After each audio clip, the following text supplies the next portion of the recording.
Salut, c'est Trado, voilà la vidéo de mise à jour pour l'or. Terrible sanction aujourd'hui sur l'or avec une perte de 2,75% qui était plus ou moins prévisible, hein, puisque je vous avais dit hier qu'un contact avec les 1600 me semblait inévitable. J'avais pas par contre prévu qu'on enfonce aussi largement ce support.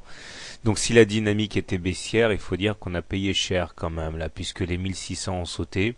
Et maintenant, le prochain support correspond au plus bas du 26 septembre, à savoir et oui, donc les 1530 dollars l'once, hein. Alors on voit que si on considère que nous avons eu affaire ici à une tasse avec anse inversée, le premier objectif qui correspond à l'amplitude de l'anse reportée sous la ligne d'eau, à savoir donc le petit segment orange ici, a quasiment été atteint avec un objectif à 1554.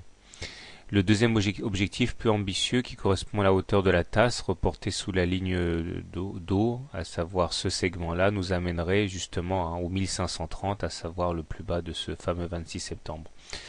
Malheureusement, hein, on n'a pas grand-chose pour nous rasséréner. On clôture pour la deuxième fois consécutive sous la Bollinger inférieure, mais cette fois-ci la Bollinger supérieure et la Bollinger inférieure divergent. Autrement dit, on est en condition pour faire une troisième séance sous la Bollinger, c'est-à-dire une troisième séance avec beaucoup de volatilité. Le MACD est sous son signal, il est négatif, c'est pas bon. Le stochastique est sous son signal en zone de survente, c'est pas bon. Et le momentum est négatif, c'est pas bon. Bref, rien n'est bon. Donc il n'y a plus qu'à serrer les poings en se disant qu'à long terme, eh bien, les fondamentaux sur l'or sont haussiers.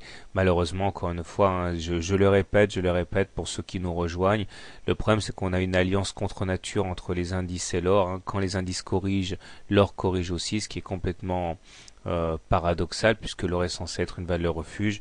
Mais voilà, les institutionnels ont besoin de cash et ils trouvent le cash en vendant ce qui a bien monté cette année, à savoir l'or. Donc il n'y a plus qu'à espérer à court terme une accalmie sur les marchés pour voir l'or rebondir. Voilà, tendance baissière. Bonne soirée, bon trade et à demain.